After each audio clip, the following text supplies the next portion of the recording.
Hello, 你好. Welcome to Mandarin Mama Chitchat. It is where Trista and Yao Yao, two Taiwanese moms, share intriguing conversations with amazing people from all over the world. We're super excited and grateful to have you here, and really hope you enjoy our chit-chat. Hi friends, welcome back. I'm so glad you are here.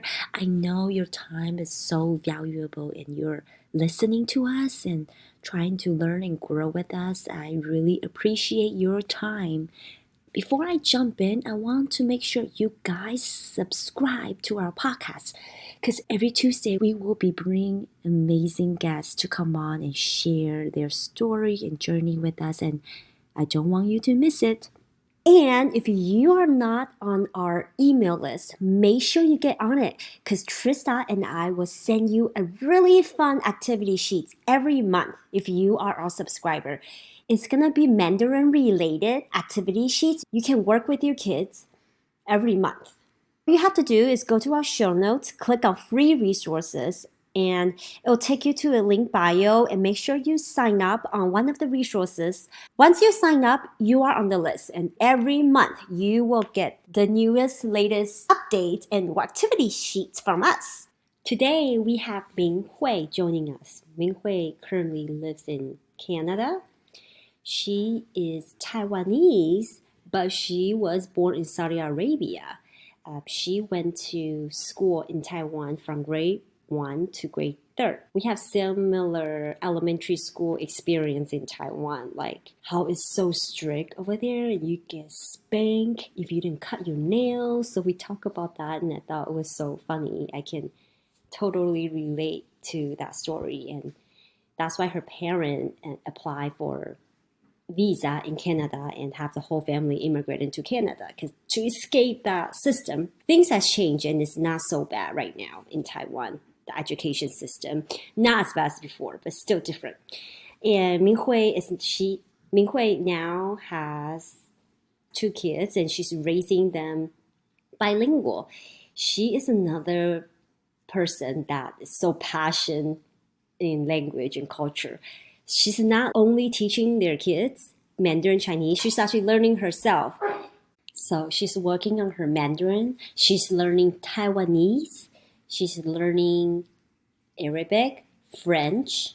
I think that's it. She said she loves language, so she's always trying to learn something new, learn the language. She has that passion. She told us that even though she moved to Canada after 3rd grade, she's the one that want to keep going and continued her language journey. And I was so shocked. A 3rd grader, a 9-year-old, you'll never see anyone. Well, maybe that 1%. So you're that 1%. You'll never see a 9-year-old or 10-year-old kid say, I love Chinese school. And she's one of them. She loved Chinese school. Anyway, let's join us in this fun conversation with Ming Hui. Hi, Ming Hui. How are you? Good. How are you guys? Thank you for having me here. Thank you for coming. Can you start by telling us about yourself? I think I saw on your Instagram you are a teacher? Yes. Okay. I teach grade 4 out at public school. And I've been in Canada for 30 something years. That's a lot.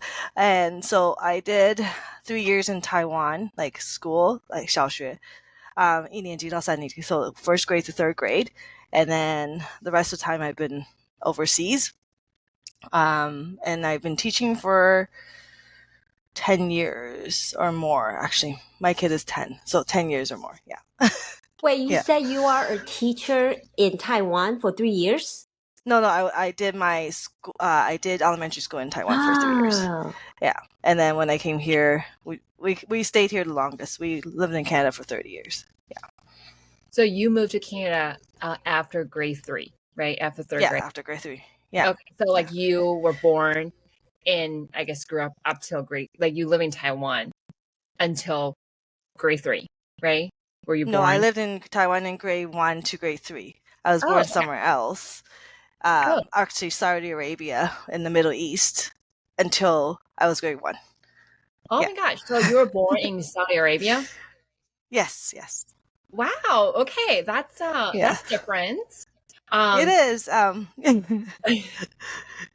Yeah, it's weird because people ask me, "Are you Chinese?" Usually, that's what they say, and I go, "Not really. My parents are Taiwanese." And they go, "Oh, you're born in Taiwan." I'm like, "No," and they're like, "Oh, are you born in Canada?" And I'm like, "No." So we go through like this whole thing where they get educated, and I'm trying to kind of explain how things happen. So yeah. So, what brought your family to Saudi Arabia then? And do you speak Arabic yourself? That's what they speak, right? Yeah. My dad was working in the Ministry of Transportation in Taiwan, and they had a partnership with Saudi Arabia, and so our whole family, like my mom and my dad, went there for like 8 years, and then we came to Taiwan. I came back to Taiwan because the war started happening. So, yeah. I actually don't speak Arabic, but I'm learning. I'm learning on Duolingo Arabic because a lot of my students currently at school speak Arabic. So I'm finding a lot of challenges, the same that my husband is finding, because I'm complaining to him like, oh, this is so hard. Like the sounds are so hard and stuff. He's like, now you know how I feel because he's learning Chinese and it's hard for him. Gotcha. Okay. That's really cool. Do you remember much of your experience growing up in Saudi Arabia? Because it's up till age 7, right? Age 6 or Yeah, 7? yeah. Mm-hmm. Not much. I remember going to school that was, I think English speaking, like American school for preschool, and that's about it. But mostly just speak Mandarin at home. I think that's what we did. Yeah. Gotcha. So would you say your first language is Mandarin Chinese then? That you spoke into? Yeah, yeah, I would say that. Yeah. Yeah. And what brought you guys to Canada then? And you guys stay since, right? And assuming your parents are still in Canada still? They Canada? Yes. Yeah. I think originally they were going. My parents wanted to go somewhere else. I think just for a better opportunity for the kids and maybe better education because they thought the Taiwanese education was very strict and just so much stress on the kids. So they actually applied for immigration for the States, Australia, and Canada. And it was basically whichever one got back to them first, which was Canada, and that's how we came here. Yeah, Do and you I have relatives here too, so it's kind of nice. Yeah. I feel like a lot of people in Taiwan immigrated to Canada during that phase. Because Oh, okay. I mean, when I immigrated to United States, I was 14 middle school, and I know so many people in my school immigrated to Canada. And I think because of the same reason, it was much, don't know about it now, but it was much easier to get a visa back then Oh, to Canada. Maybe that's why for you too, for your parents when they apply. could be. Yeah, it's true. That makes sense actually. Because you're right. There's a lot of people kind of around that time. There's like waves, right, of people that come in and Yeah. stuff. Yeah, yeah, How was your yeah. experience in Taiwan during that first grade to third grade? Do you remember much? Was it, I don't know what, I don't want to ask your age, but because when I was there, it was scary. It's like spanking. I hit Yeah, a lot of tifa. So I don't know if that was your experience too. And that, yeah. It was very strict, right? It was just like I remember did a 大班, like kindergarten, the senior kindergarten there for a little bit. I think because we were back. I don't remember when exactly, but I just remember I didn't want to take a nap because everyone took a nap. So I didn't take a nap, and then the teacher was like, "Come here," and then she spanked. Right? She was like, "Here, your hand." Right? So and then like things like that, and just like elementary school, there's a lot of kids that were in my class that were lower in grade or their families harsher, so they didn't clean their nails, they didn't wash their hands, things like that. So I just remember this one girl, I felt really sorry for her. She came to school and she always got hit because she didn't have her homework done. She's never tidy and neat, right? And just feel really bad. But you never did anything, right? Because you're like, I don't want to get hit. So you're all just quiet, but you're just watching this girl, right, being punished. And so I think probably things like that made my parents go, well, maybe we should try to change the scenery and see if there's a better education system. oh gosh, when you said that, I totally have like a flashback. For people that don't know, I remember back in the days, we all have to line up, like line up, everybody, and then show your nails. Everybody have to like show their nails. Yes. Like Isn't it some observed now? Like here in the United, I live in US. I mean, my kids will be like, What is going on?" Yeah, they have to show their nails, make sure it's not too long, or get in some big trouble. Yes, that's exactly it. Yes. Wow. So that was not my experience in mentor school, and that the sound could be traumatizing. I'm glad that it was fading away because at least my time it was not like that. But we still had the spanking tifa. We call it like the 爱的小手, but basically it's like like a stick with like a hand Oh shape. yes.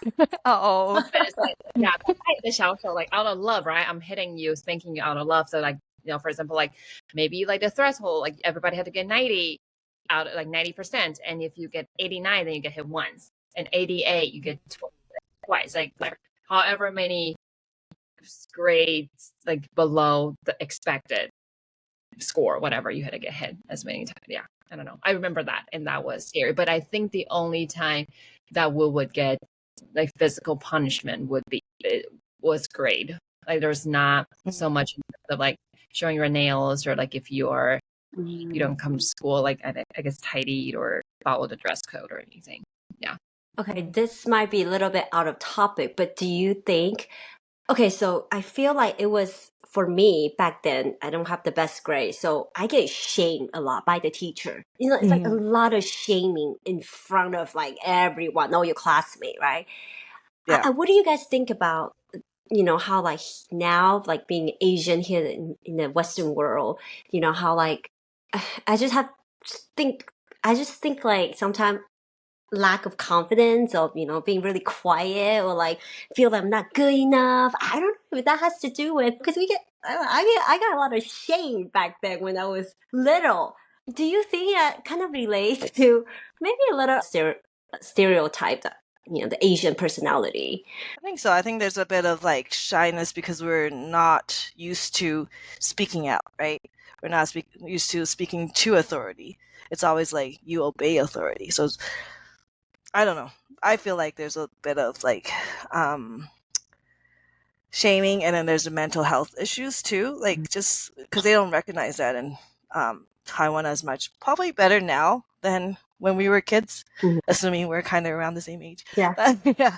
So I think there's definitely like social emotional effects from that. Yeah. Yeah. What subject do you teach now at school? Everything except for French and gym and art, because we have specialized teachers for those. Oh no, I do teach. Sorry, I do teach gym. Yes, I had to learn how to teach gym. Elementary school? Elementary. Yes, it's elementary. Okay. Yeah, yeah. You do learn how to teach them in terms of French, art, and PE. PE, I had to learn to teach. French, there's a specialized teacher, and music and art, there is one this year. Okay. Not all schools have it, so it depends on the school. So in the previous years, you also taught music and art. Yes. Wow.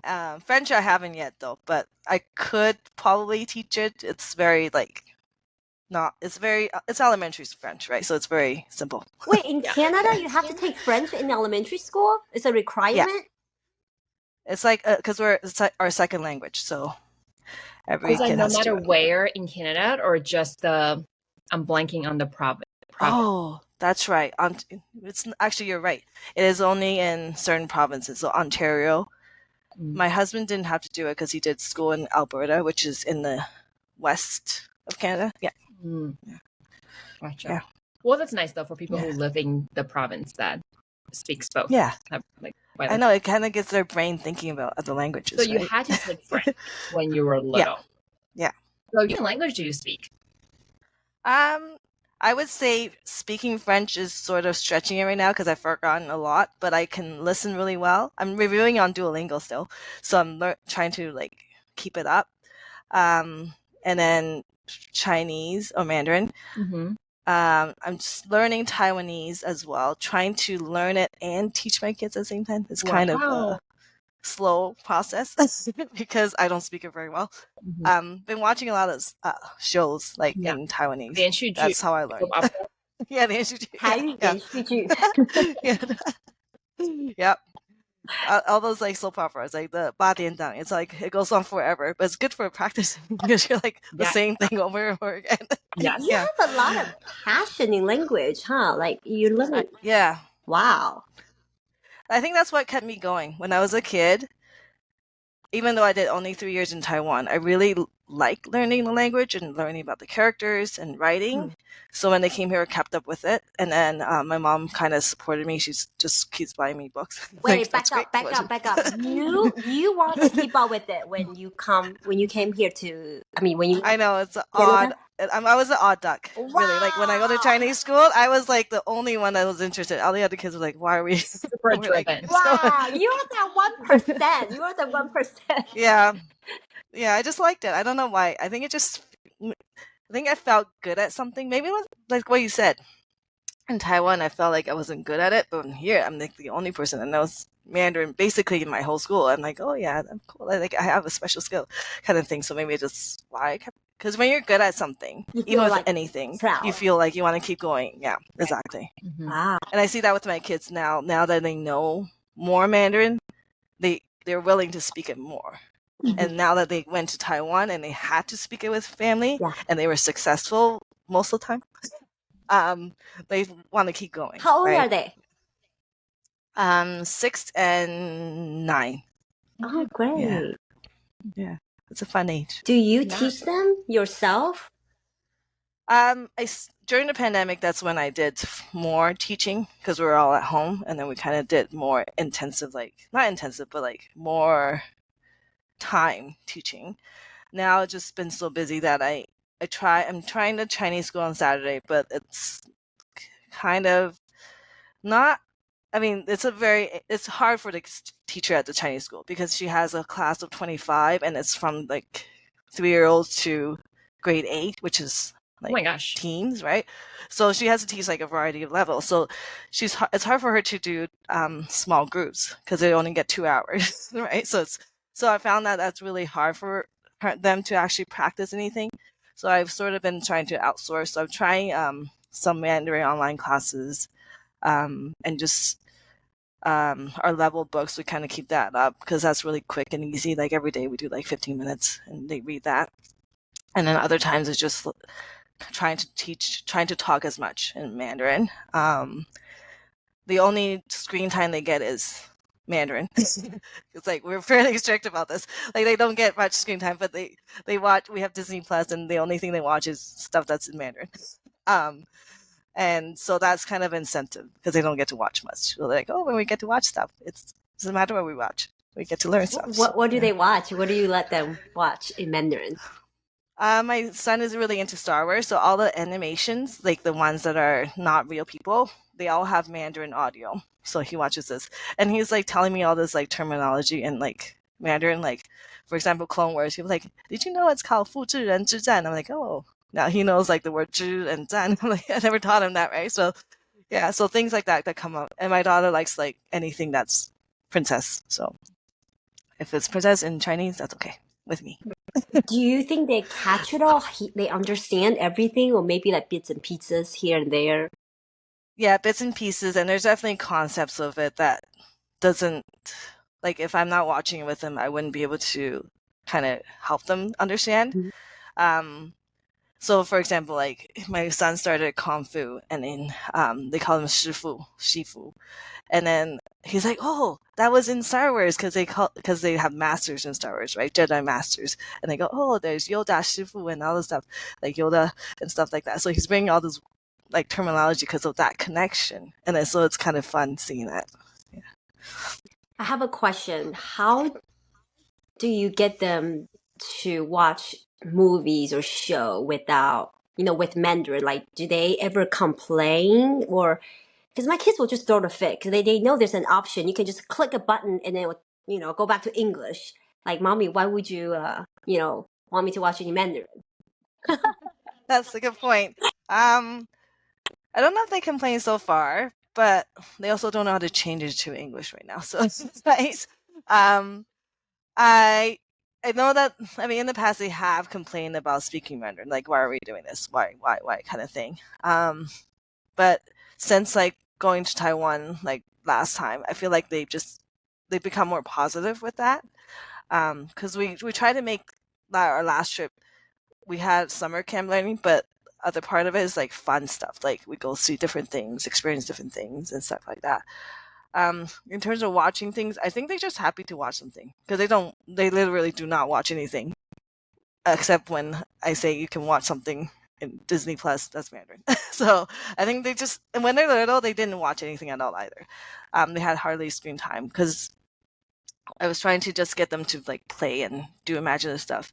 And I was working part time then, so it was easier. It would be harder, I would imagine, if you're full time, because then you'll be tired and stuff like that. So we did kind of that on purpose, where I work part time so I can do more stuff with them, and then let them be bored a little, and so they can think of good imaginative play kind of thing. That's our sort of. It kind of worked out.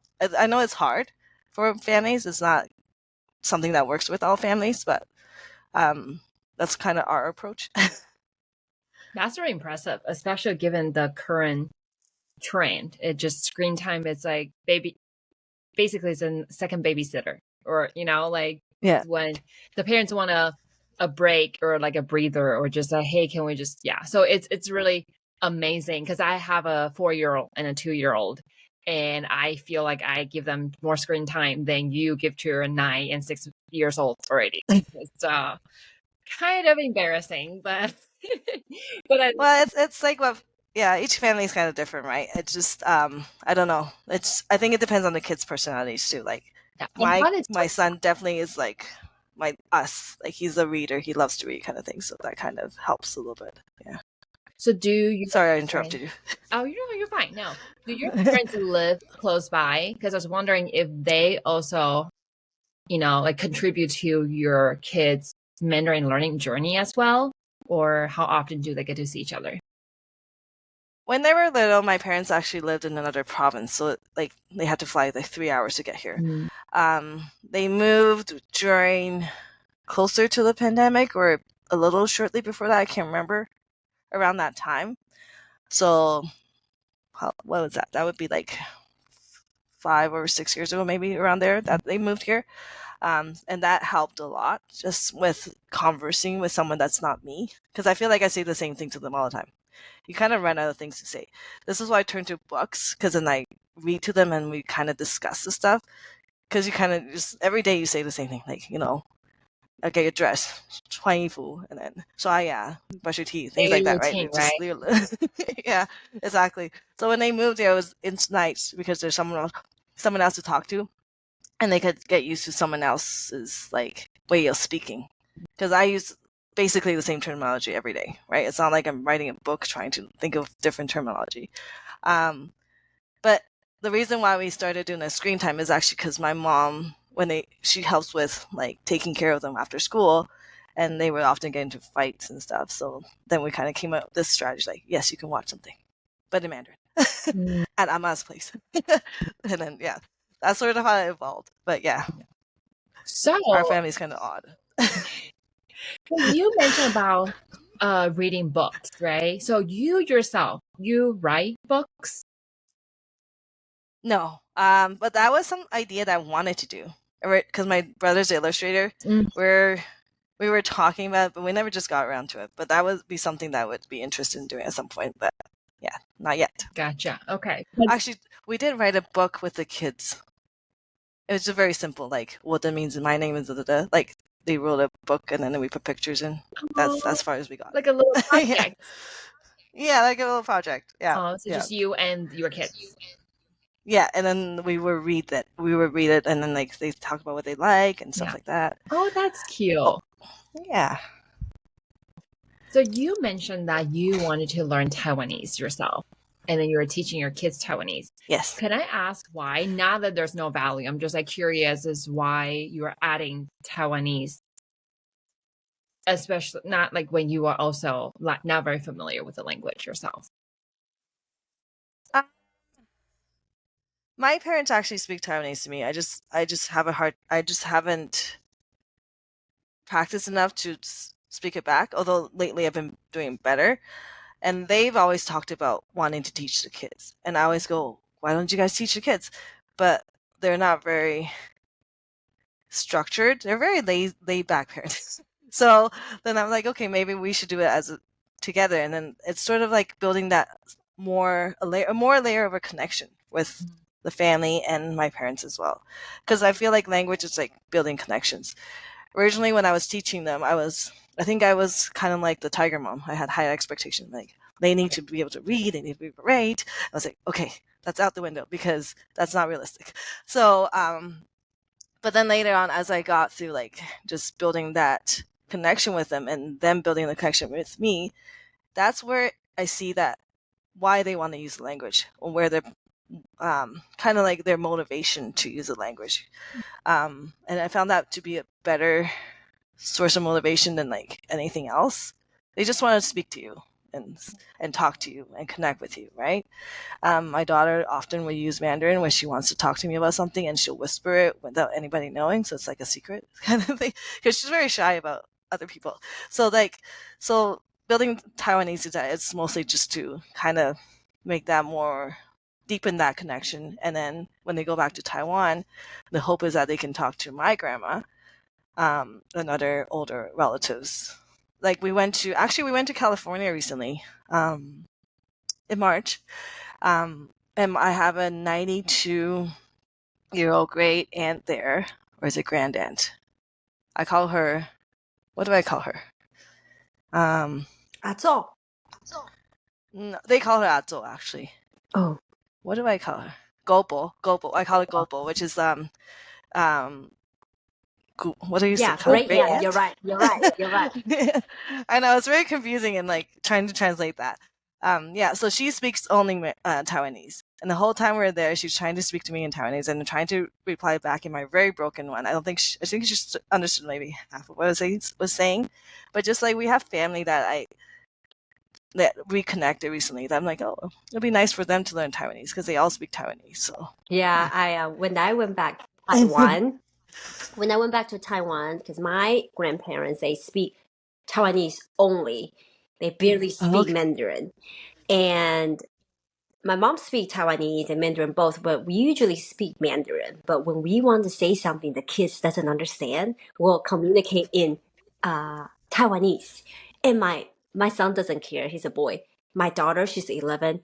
It bothers her so much. It's like, stop saying that. Like, what does that mean? I want to understand. So she picks up a little, she's like, Grandma, teach me, Amma, teach me how to say Taiwanese like this. So she'll know like really simple, like, japa, like, or like some potty words.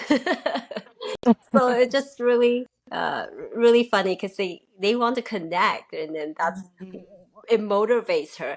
And Ming, what you said earlier, I resonated so much because I was that tiger mom too with my daughter, my older. Oh, you need to be able to, know all by 3, and then I bought all the books, and then you need to learn because it's by color, right? You need to be on color red and by age, whatever it is, and then our relationship was just not good. She wasn't happy, and I was stressed. Like, oh, how can you not remember? Because it's like flashcard after flashcard, book after book, and I get frustrated. She gets frustrated. But now it's different. I'm just like more relaxed. I want her to enjoy.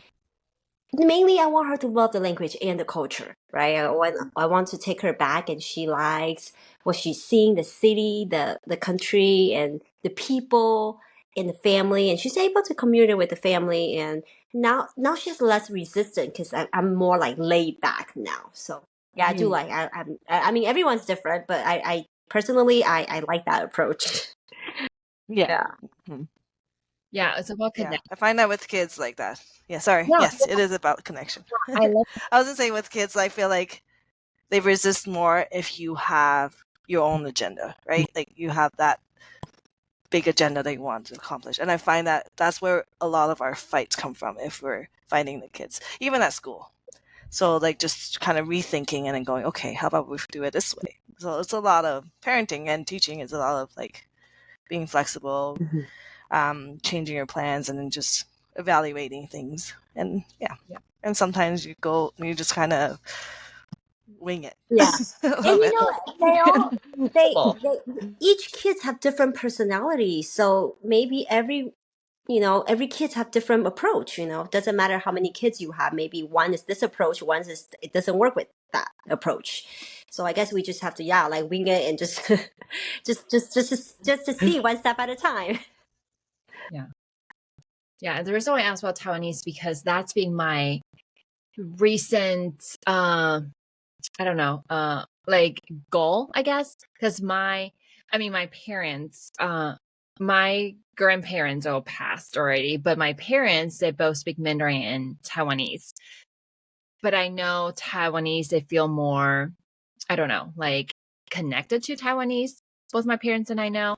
Said I don't speak Taiwanese very well, and that's bothering me, knowing that it is important to my parents. That's why, like, when you say, "Oh, you're learning Taiwanese yourself, and you want to teach your children Taiwanese," it's like I'm like, "Oh, maybe this is like a sign to tell me I should just go ahead and learn it," because that's been a thought that I've had for a while now, and I'm like, oh my god, Mandarin is like so much already. I'm trying to teach my kids Mandarin already. My husband is the same, but like he doesn't speak any Mandarin either. I'm like, I don't know, but like that's inspiring. Just like it's encouraging, like knowing like you are learning it yourself and you're determined. I'm like, okay, maybe I should just don't think, just do it.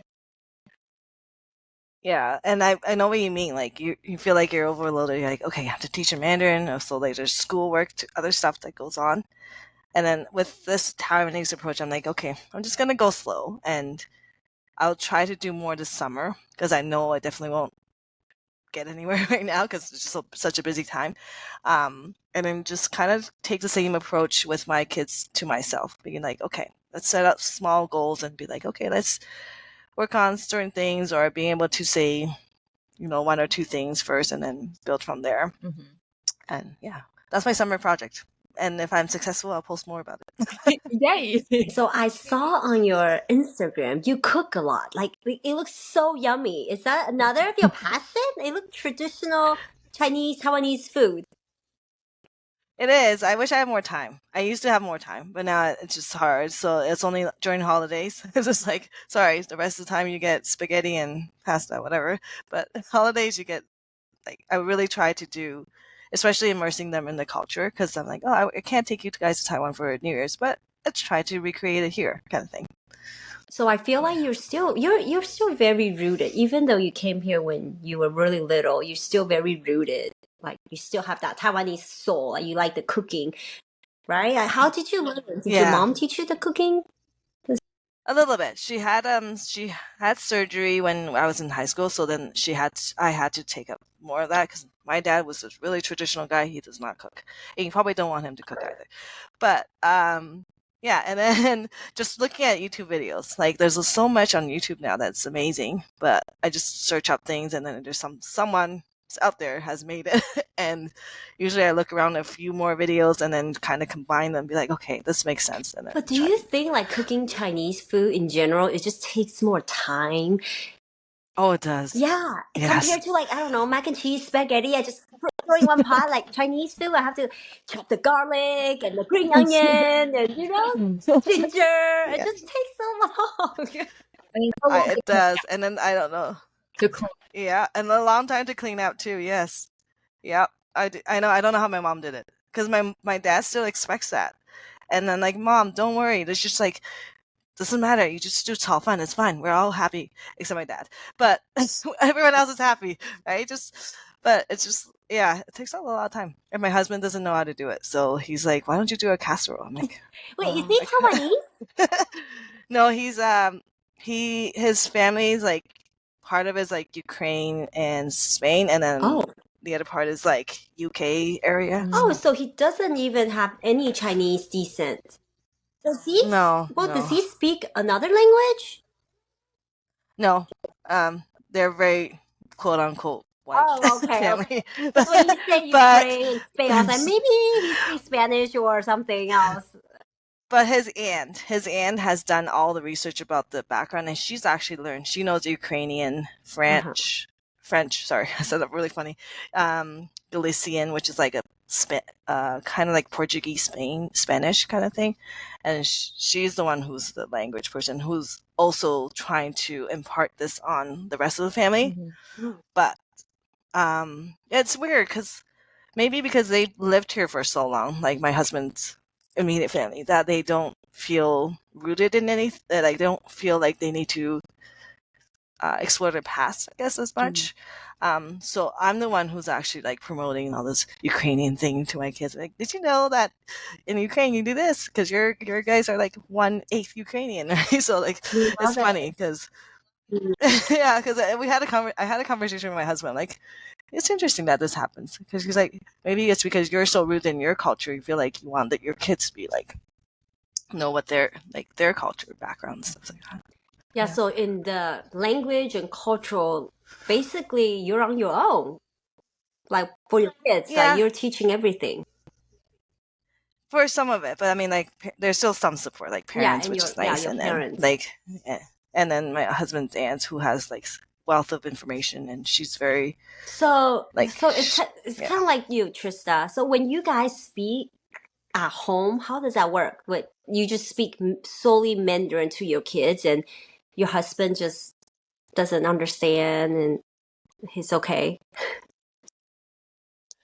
Uh, he is trying, like, he really wants to Oh, learn.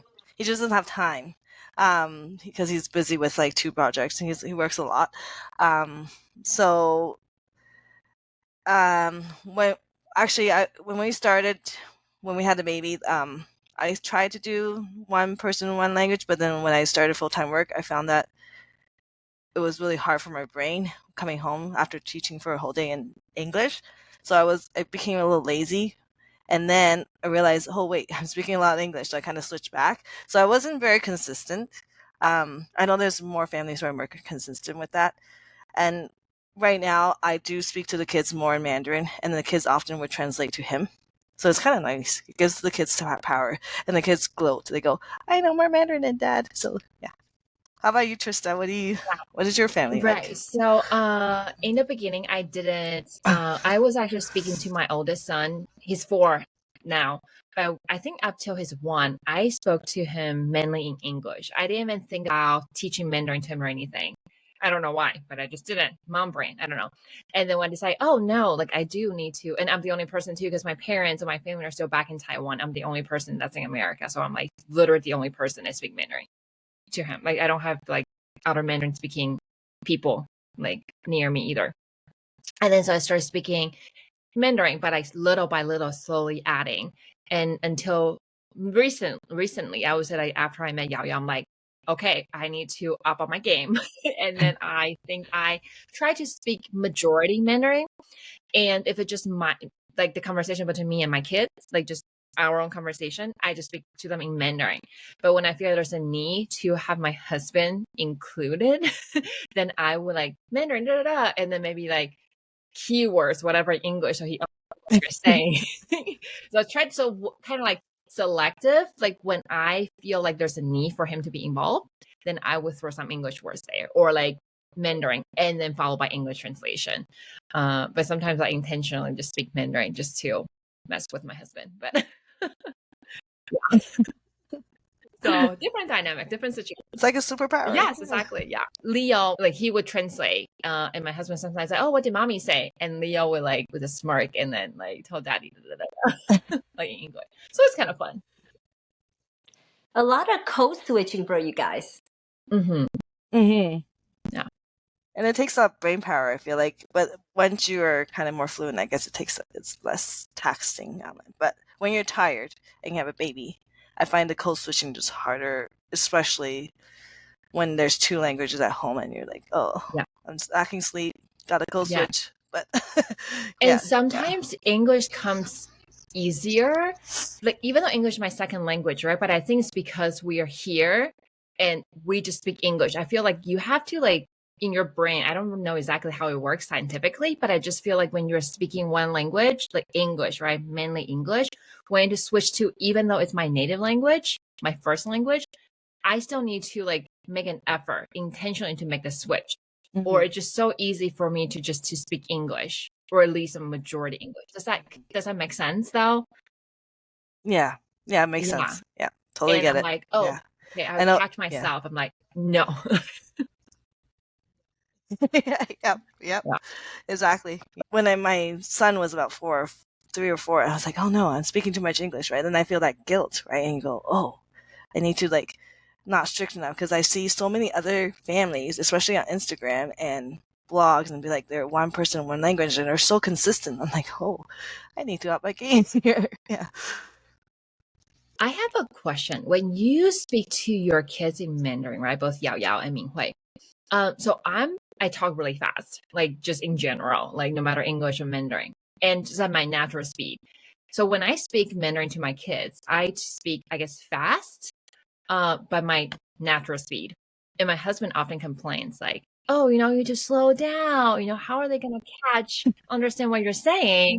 And which I understand his concern, but in the same time, I also know, like, because we don't talk to our kids, like, for example, English, right? You don't slow down for your baby. You know what I'm saying? I just feel that's kind of unnatural. So I just speak to my kids like normal speed in Mandarin. Do you guys slow down, or have you found yourself doing it? Or I don't know, just out of curiosity, because my husband, like, I don't know, tells me to slow down all the time. I don't know if I slow down. I can't. I don't. I have to really watch that actually. I don't. So just don't like know. your natural speed, right? Yeah, I think it's just natural speed. What about Yeah, you, Yao same, Yao? natural speed. Yes. I think your husband's telling you to slow down because he needs you to slow down for him, not for the kids. Actually, even if I were to slow down, he wouldn't understand. You know how you don't no, right? That's true. If you don't speak the language, I don't know if you guys had that experience, but when I traveled to Japan, right, they were so nice. The Japanese people, I was asking for directions, but I do not know any Japanese. And the person I was talking to, the Japanese person, he would repeat what he said in Japanese over and over again and slower and slower. And then I feel like he didn't understand. He didn't understand the fact that no matter how slow he speaks, I wouldn't understand just because I don't know the language. So anyway, that's why I'm saying, like, no matter how slow I am, I don't know if my husband had that false hope, but I don't think so because he doesn't know Mandarin. Yeah. The only time I slow down, it's if it's a new word and they're like, what, mommy, what are you saying? And I'm like, okay, this is 电话. Say it slower and like try to make sure my tone is correct. That makes sense. So you're teaching them in that sense. You're not speaking. You're not having conversation with them. You're teaching them. Yeah. Okay. Yeah. I don't know, just because my husband like tells me all the time, like I'm now like start to wonder, question myself, because I'm like, no, like why do I slow down? Because that's how I talk. But okay, that's reassuring. My husband does ask me to pronounce the tones better and also do the 卷舌, the tongue roll better, because in Taiwanese Mandarin we're very lazy. So when I speak to my kids, I don't watch that, and then he'll be like, "What do you say?" And then he's like, "Slow down and just do it properly." I'm like, okay. So that's the only time where I maybe slow down for him and go, okay, and then I try to properly do the tongue roll. I Oh don't gosh, you're right. Because when you say that, because when Taiwanese people speak like our end, we don't do that. So that's how I speak, and that's how I still speak that way. You're right. It's kind of lazy, quote unquote, not the proper way to say, right? Like 你去哪？你去哪？ Yeah, 你去哪？干嘛？ Yeah, my husband says you're the only one of the words he knows is 随便. He's like, you Taiwanese people are so 随便. Yeah, I agree a little bit sometimes. Yeah. Nice. Yeah. The That's funny interesting. thing is he can tell. That's funny that he can tell though. He must be really learning. He tries hard. He tries, but then there's like things like if you are 十 and then 四, like he just it's hard for him to be like, is that 10 or 4? So when you converse with your kids, almost like listening comprehension for him, like an exercise. Oh yeah, he's trying. He can pick up words now, and then he's like, "Oh yeah, you're kind of talking about that. Don't know what details you're talking about, but you're talking about this topic." Kind of thing. Yes, it's progress, but he's like, "Oh, if only he could live in a year in Taiwan. That's what he wants to do." But we don't really have a place in Taiwan, so like I don't even know how that's possible. But and if we do, that would be great. He would love to learn So when more. he went back, he likes it. No culture shock. Anything he feels like, ooh, this is weird, or the food, or the weather is hot. Yeah, the summer is hot for him. He survived. Um, Culture shock, not too many, but there's little things that bother him. He's like, why does it always smell like sewer some places? Because like the water treatment. And then just like the food, he doesn't like too greasy, so a lot of the breakfast is greasy, like toyo bean and stuff like that, right? But in all, he really likes it, and he says that when he's there, he feels like he understands more. So there's that the training for your ear, right? Does he? But other than Does that, he? yeah, Can he take on yeah, sticky tofu? he does. I Wow. mean, it's not his favorite. Like it's not like he'll eat it all the time, but he did. Last time when we went back, because it was my daughter's second time, but like she was a baby before, so she didn't try anything. She's like, he was the one who's like, we have to go to the night market, we have to get stinky tofu, we have to make the kids try it. So yeah, so it's nice to have a supportive Yeah. partner because that really helps with this Yes. Oh journey. yes, yes, definitely, definitely. Especially they are not from that cultural background, and they're being supported. I feel like it's extra touching. So you mentioned that Yeah. he mentioned like, oh, it'd be nice if you guys could move back to Taiwan for a year or live there for a while. Is that something you guys thought about for your family, like temporarily? Not like Sorry, yeah. Kind of like half thinking and half planning. As a teacher, I can do after I finish a certain number of years, I can do the best. like 6 4 7 2/3, so I could take a sabbatical year, but have my pay stretch out for an extra year, for that year. So we had kind of talked about maybe that could be something we do, but then we have to figure out his work Yeah. because then he would have his meetings like middle of the night and stuff like that, or very early Right. morning. But that was sort of something that kind of is in the back of our mind.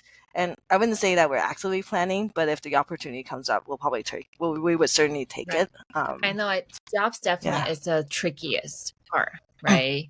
Yeah, Mm-hmm. that's nice though, because I teach. I'm a teacher too in the U.S. We do not have sabbatical Oh yeah, that's right. in K through 12. As a professor, you do have sabbatical, but as a teacher, as K through 12 teacher, we don't.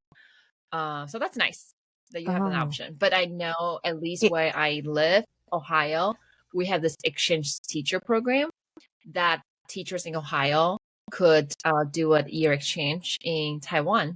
I guess there's like a sister city or whatever with the government, like Department of Education.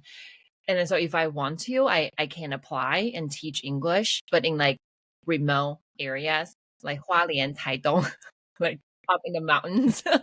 So it'd be, I don't Mm. know, culture shock is the word, but then definitely be very different because I guess like the teachers, like these teachers are placed in the needed areas, like, right.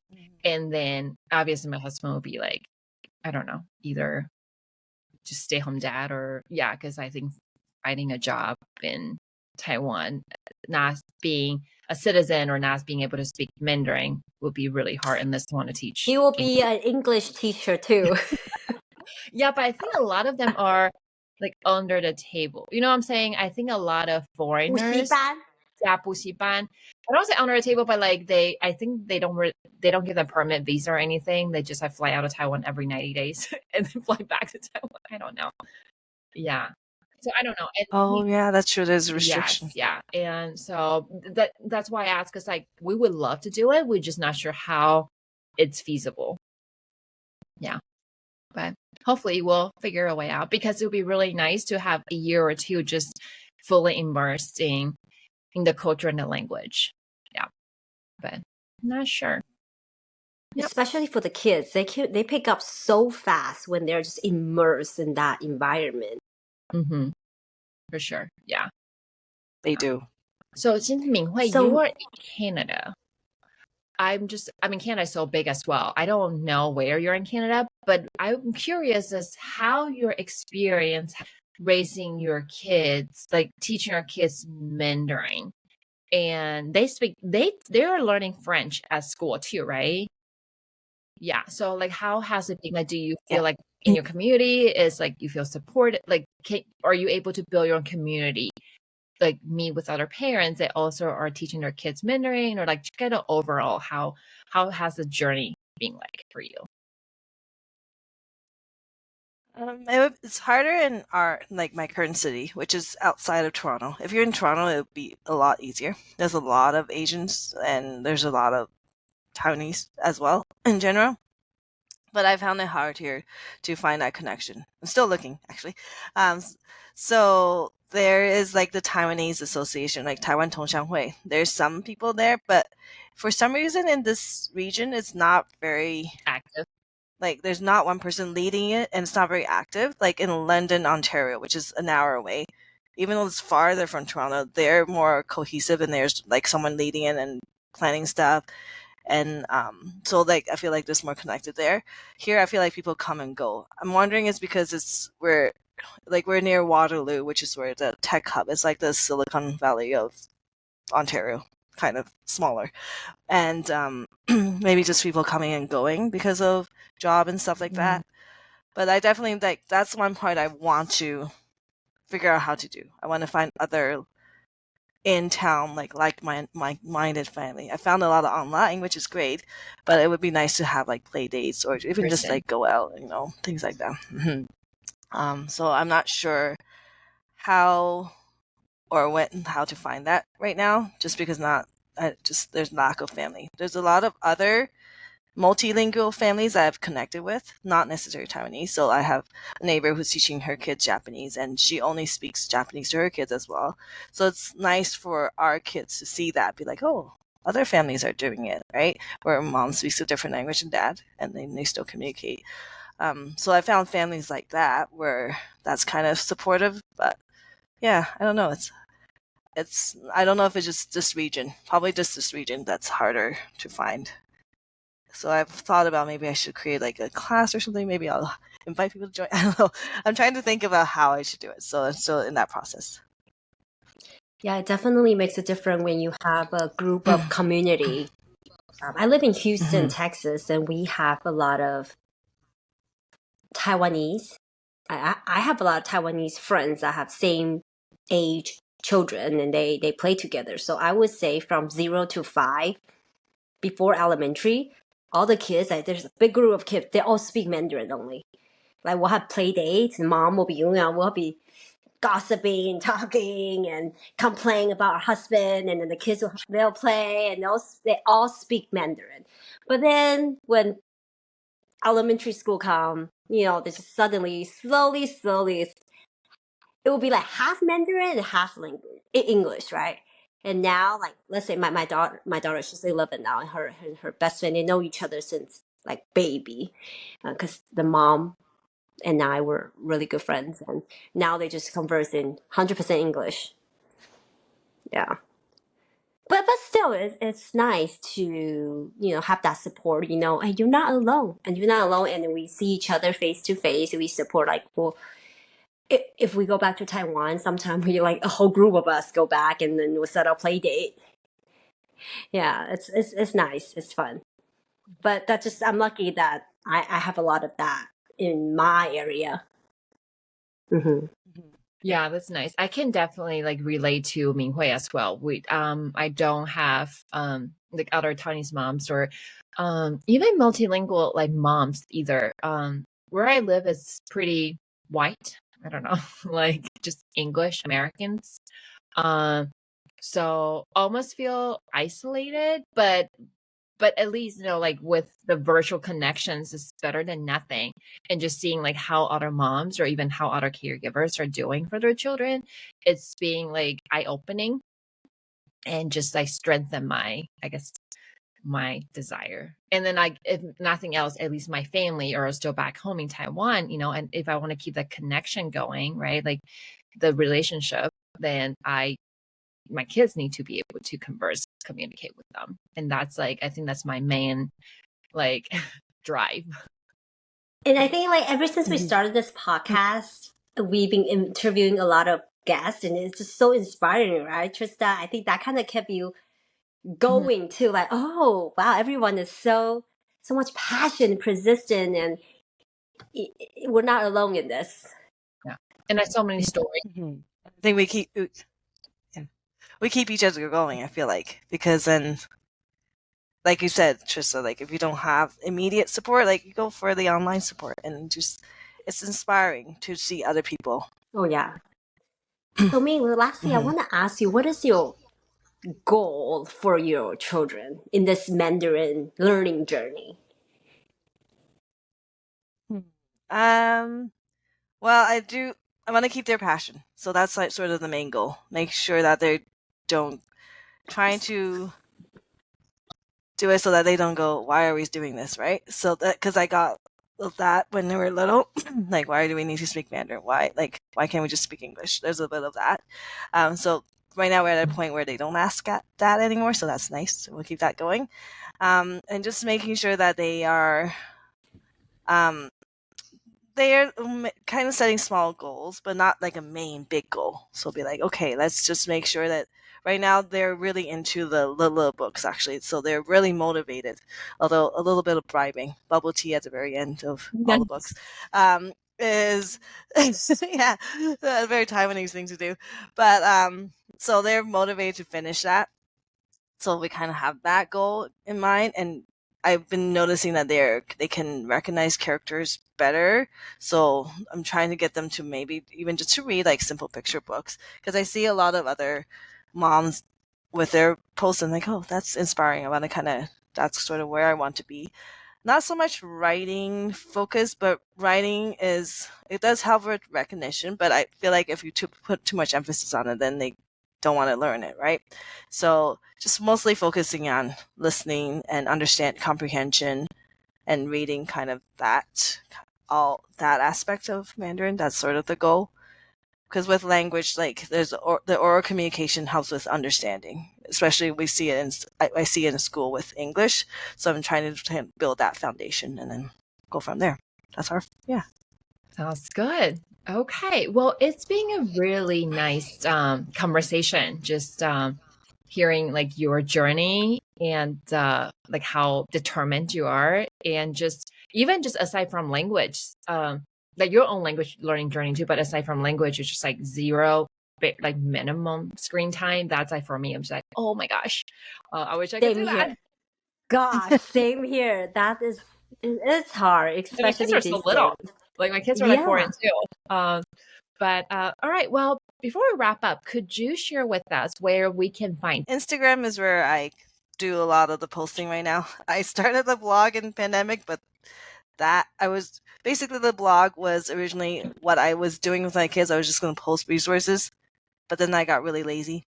So the Instagram's my go-to right now. So whatever I am using, or if there's any experience of mine to share, that's where I post it. I'm still I might change the name of my Instagram, because I did that when I was kind of mommy baby brain. So I'm like, I don't really like that name, but that's okay. I'm going to keep it for now. But I yeah, love it. I love Instagram. how you are teaching your kids, the culture and the language, but you also want to share it with other people, with other moms or other parents out Yeah. there that's in the same journey. Share your resources, and I love that. Mm-hmm. It's like giving back, because I followed like Sunny from Spot of Sun, the Sunshine, yeah, and then Yes. Betty Oh, yes. Chalk Academy, and that like their resources helped me kind of get started during the pandemic. So it feels like I'm They're just giving back. amazing. That's our goal, Paying forward. Trista. We get both of them on our podcast this year, okay? Yeah. Yes.